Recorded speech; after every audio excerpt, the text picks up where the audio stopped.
Good morning, ladies and gentlemen of the pan fishing world and Arizona panfish bandits.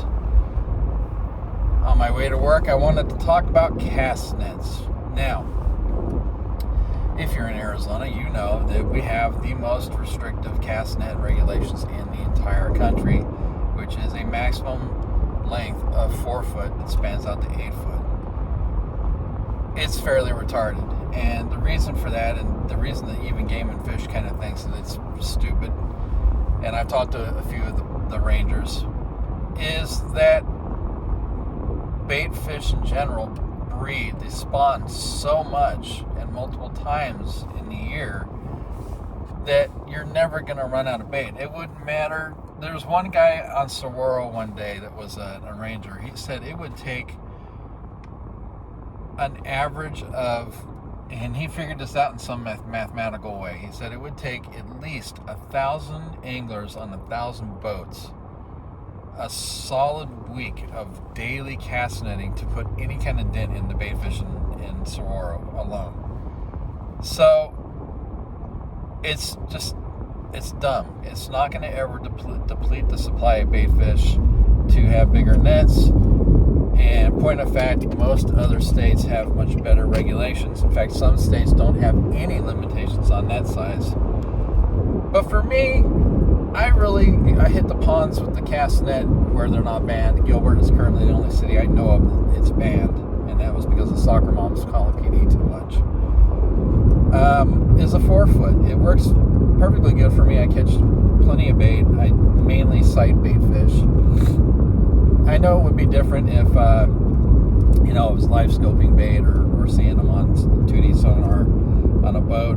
I might want to have a bigger net. But for the most part, 4 foot has worked for me. Now, I prefer a heavy weighted net because even in a shallow pond, I want the net to get to the bottom as quickly as possible and parachute the least that it can while still having some parachute effect.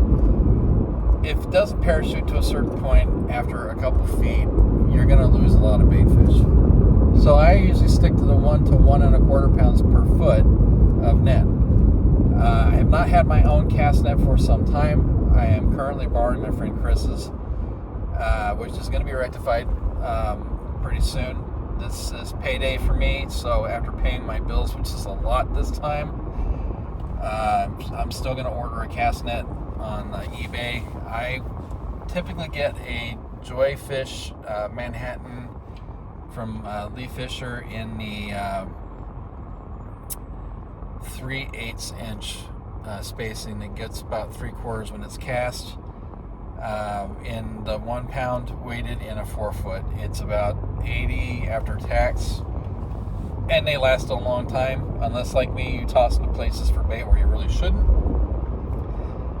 In the last 8 years, I've shredded 6 nets because I, like with my 2 pound line rod, am not afraid to cast into shit I shouldn't.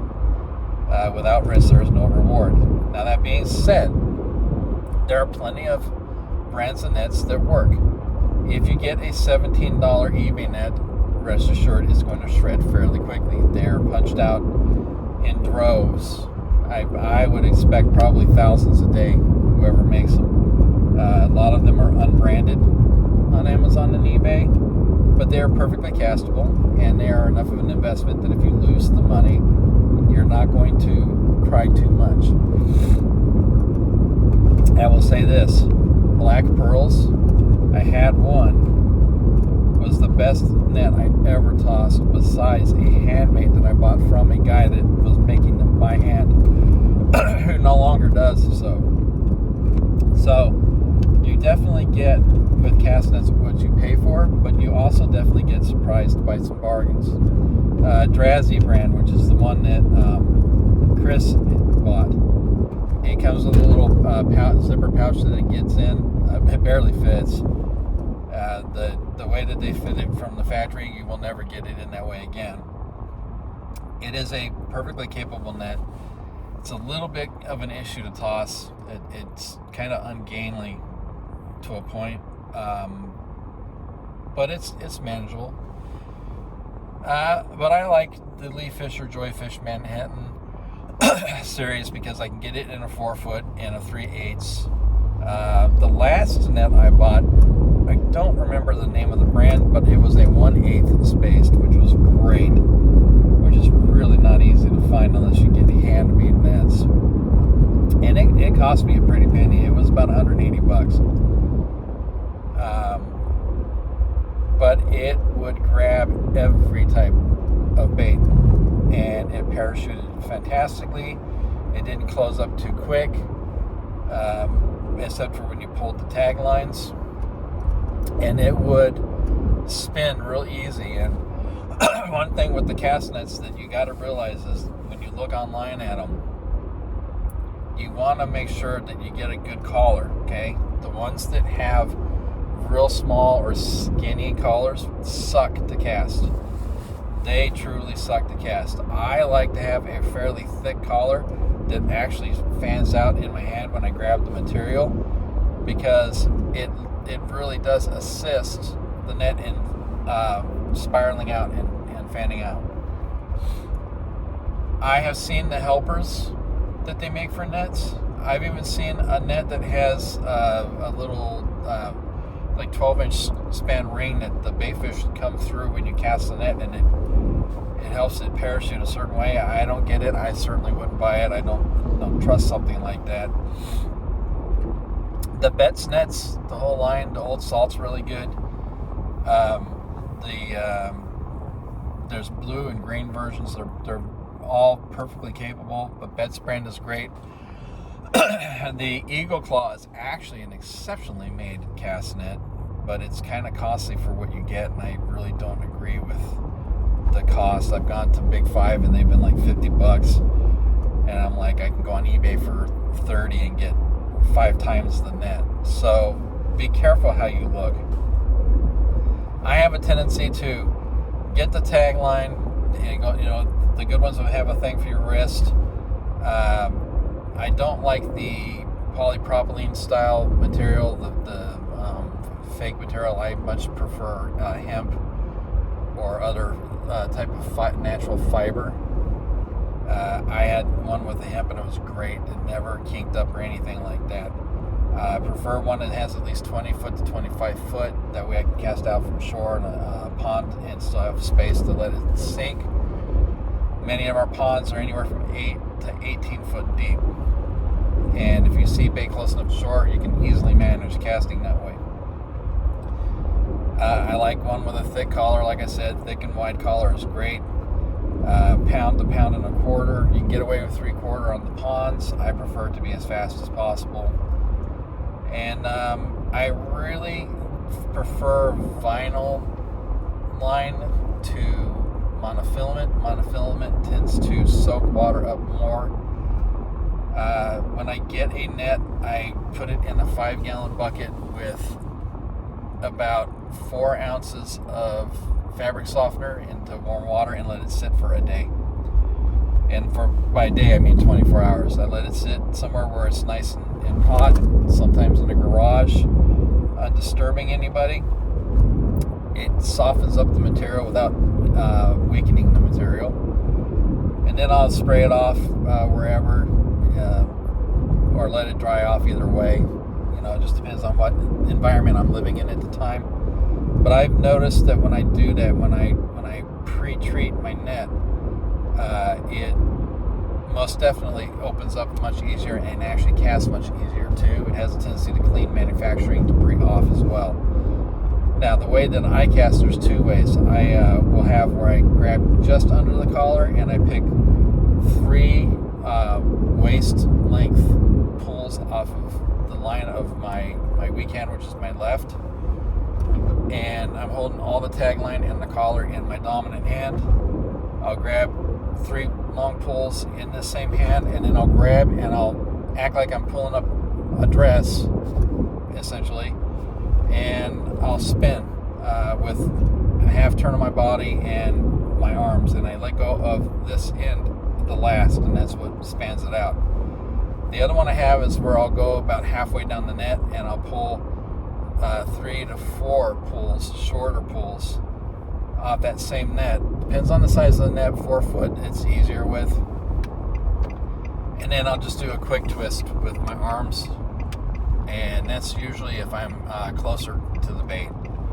If I'm like right next to the shore, there's times where the third way, I'll grab at the collar, grab one pull, grab a little bit of a pull with the same dominant, and just kick it, and it'll literally just fan out right in front of me. So just pay attention to certain things when you're looking at cast nets. If you don't already have one, don't already have a preference. Some people will just pick them up and go without even thinking about it.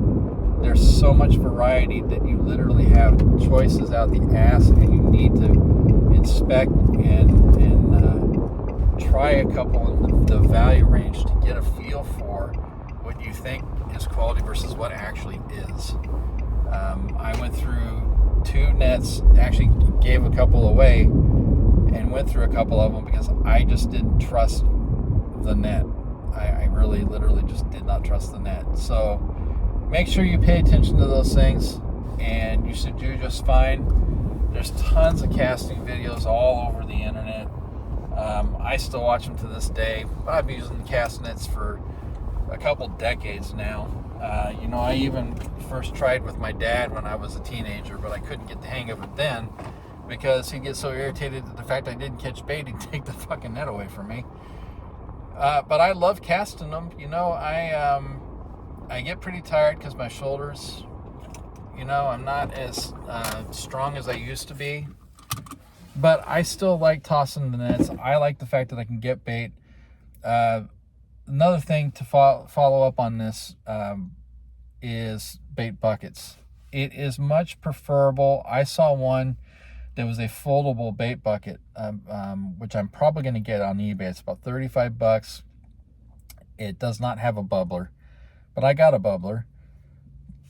But it folds for easy transportation. That is phenomenal. I'm old. I don't like carrying a lot of shit. I carry 1 pack for my baits, for my artificials. I carry 1 or 2 rods and my net. That's it. So for me to have the ability to fold the bait bucket is phenomenal. There are tons of Engel brand has ones that have the bubbler included. They have a hole through the side with a plug you can plug in when you're not using it. They're fantastic. Fraybill has them. There's half a dozen companies that make powered buckets. I really want an extreme bait bucket, but I don't have a boat to put it on, and the least expensive one I've seen was $1,600. Now, Richard Jean, the fishing machine, has I think it's a 12-gallon extreme bait tanks, and one side of it is 2 sock filters and the pump. The other side is the 12-gallon tank. Brilliant apparatus, by the way. I am going to start taking salt with me because it's proven that if you take a half a handful of salt to 3 to 5 gallons, it will toughen up their scales. It'll take down the amount of shedding they do, and that keeps them alive longer. I no longer ice my bait because they're used to a certain temperature in the water. If you use the water, that temperature is what they should stay at, but circulation is the key to keeping them from getting overheated. And I have a tendency to also keep cover on when I'm not using it to cut down on the sunlight hitting it so that it will also keep it cooler. Do not use a black covering. It absorbs heat. Use white or gray only. I hope that helps anybody that would choose to venture into either one of these things. That is worth it. There is no replacement for live bait ever. Artificials work. Live bait works better.